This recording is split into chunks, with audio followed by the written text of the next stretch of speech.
Most important is communication no as a जज। मेरे पास information है, टेक्निकलिटीज हैं, लेकिन उसको किस तरीके से बयां करना है, उसका एक रूपांतर लेकर मेटाफर्स जो होते हैं, करेक्ट, रूपांतर रूप में इसको दिखाना है। तो उसको अगर दिखाना और समझाना है कि ये बंदे ने इसको कॉन्सेप्ट को ट्रांसलेट करना चाहा, तो समझाने में एटलीस्ट एक मुहावरा तो लगेगा या एक रूपांतर रूप में इसको सिखाना पड़ेगा ताकि लोग समझ पाए। स्पाइडरमैन में एक लाइन था, with great power comes great responsibility, लेकिन एक बुक है the subtle art of not giving a fuck, इसमें एक लाइन है, with great responsibility comes great power. When you're very very intelligent, you find the simplest way to communicate your words. सही कह रहे हैं, if you're a judge, आपको उसको explain करना है। हाँ. ठीक उसी तरह अगर मैं एक रेडियो प्रेजेंटर हूँ या फिर मेरा प्रोफेशन है कि मैं स्पोर्ट्स ब्रॉडकास्ट कर रहा हूँ एंड मैं खड़े रहता हूँ विद द लाइक्स ऑफ, जैसे मैंने कहा, आकाश चोपड़ा, आरपी सिंह, ये सारे बड़े बड़े दिग्गज हैं, पार्थिव पटेल, सबा करीम साहब, ये सारे स्टॉलवर्ड्स ऑफ द गेम।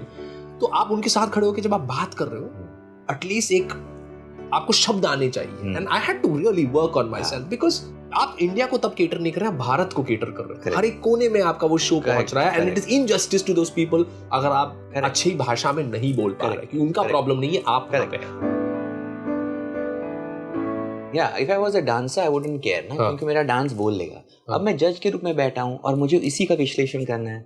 मुझे आलोचना तो नहीं कहूँगा, लेकिन उसको अप्रिशिएट करने के लिए वो शब्द सही होने चाहिए, और उनकी बात मैं अगर हमारे ऑडियंस के सामने रखना चाहता हूँ, तो अगर मैं सही तरीके से नहीं रखता हूँ तो in a way it's injustice to my contestants कि यार एक जज होते हुए मैंने उसका बराबर तरीके से डिस्क्राइब नहीं, क्योंकि बहुत सारी बारीकियां हैं जो हम देख सकते हैं, ऑडियंस नहीं देख सकती।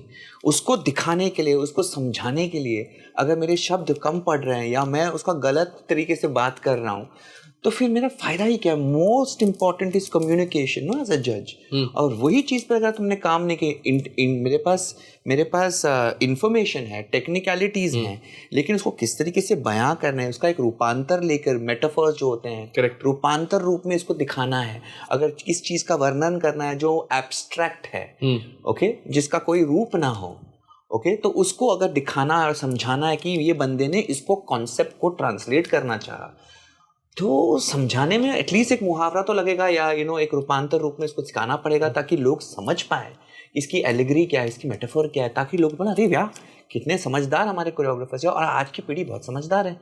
तो ये उनके साथ नाइंसाफ़ी होगी अगर मैं उसको कहीं सही तरीके से कम्युनिकेट ना करूँ। बहुत प्यारी बात बोली है। वो स्पाइडरमैन में एक लाइन था, with great power comes great responsibility, लेकिन एक बुक है the subtle art of not giving a fuck, इसमें एक लाइन है, with great responsibility comes great power। और आपने ये जो बात बोली है अभी यहाँ पर उसी का एग्जाम्पल दिया है।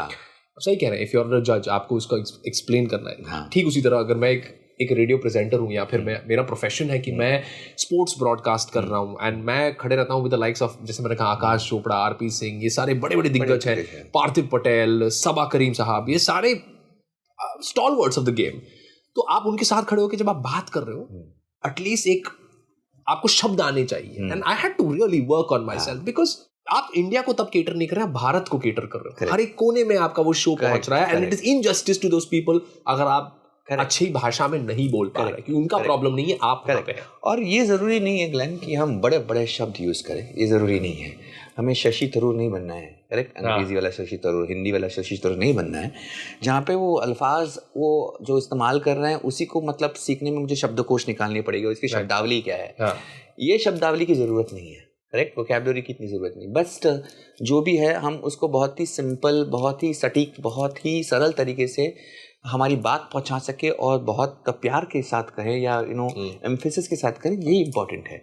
आपको बहुत मतलब ज़्यादा नहीं तो लोग बोलते हैं अरे तुम्हारी हिंदी नहीं, मैं मेरा जो हिंदी बोलने का जो ज़रिया है अब उसी में लिमिट कर रहा हूँ। हाँ, अभी कुछ चीज़ों को वो वर्ड ही ऐसा है, जैसे फॉर एग्जाम्पल फ्लेक्सिबिलिटी है, उसको लचीलापन कहते हैं। अगर एनर्जी को या एजिलिटी को स्फूर्ति करते हैं, तो वो फुर्ती जो हम बताते हैं वो अगर वो नया वर्ड नहीं है, हाँ, एक कभी कभी मुझे यूज करना पड़ता है। For example in this season the catch word was minimalism. IBD, India's best dancer, अभी सीजन जस्ट कल्मिनेट हुआ है। तो एक लड़की आई थी और वो बहुत मिनिमलिज्म में करती थी, मतलब उसमें कम में बहुत ज्यादा दिखना, तो इसको हम कहते हैं मिनिमलिस्टिक। जो क्रिएटिविटी और कंटेम्प्रेरी डांस में मिनिमलिज्म कहते हैं, आर्ट में भी मिनिमलिज्म, तो उसको हम कहते हैं न्यूनतम शैली। न्यूनतम शैली। हाँ, वाह, तो Hashtag न्यूनतम शैली, this should trend. हाँ. न्यूनतम शैली के ये बस यही है कि बहुत कम में बहुत कुछ आप कहें तो you know you are very subtle. तो सूक्ष्मता जो कहते हैं, करेक्ट. ओके, सक्षम तो वो हैं ही डांसर्स, लेकिन सूक्ष्मता एक अलग लेवल की आर्ट फॉर्म है. मतलब आप इतने मतलब टॉप लेवल पे, टॉप लेवल के, आपको पता है कि कितना ज्यादा नहीं करना है. ज्यादा वो करते हैं जिनको बहुत मतलब जो शायद अनाड़ी है थोड़ा. ऐसा नहीं हो सकता. होता है. when you're very intelligent, you don't need to, you have to find the simplest way to communicate your words. and उसमें एक सूक्ष्मता है, सटलिटी है कि आप ज्यादा A for apple नहीं बता रहे, लेकिन आपके एक इशारे में बहुत कुछ कह जा रहे हैं. ये है power. Less is more. I didn't know so many dance styles. I'm learning right now. And it is fun. And I will never be as good as these kids right now. The fact that you're ready to admit it, and that's my vulnerable space. There I'm vulnerable. Because as a judge, I'm learning something and I'm showing it on social media and people are making fun of me. That's being vulnerable at another level. Because people are like, like for example, I did a act with Shivanshu, right? Shivanshu has now become very famous. But उसको मैंने Instagram में, and I had noticed him and I loved his, Kathak करता है वो beautifully.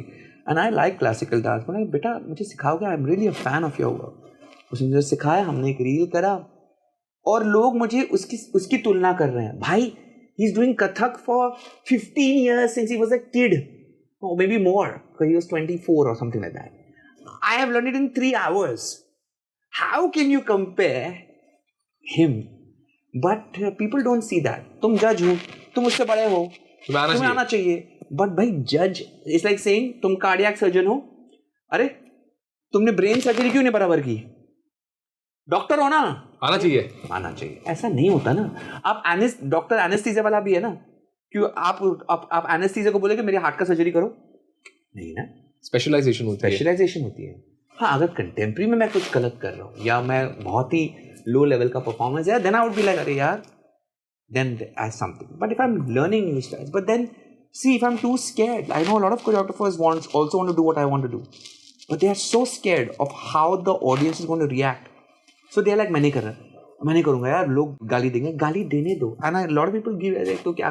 It is okay. I want to try. I love it, and I'm showing my vulnerable side. I'm okay with that.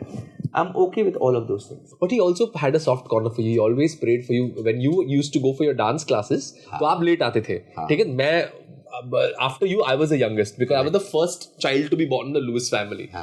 तो वहाँ पे वो आपके लिए प्रे करते थे कि आपके डांस क्लासेस स्टेबल रहे, अच्छा रहे. आपको, I'm not kidding, I don't know, you didn't know about it.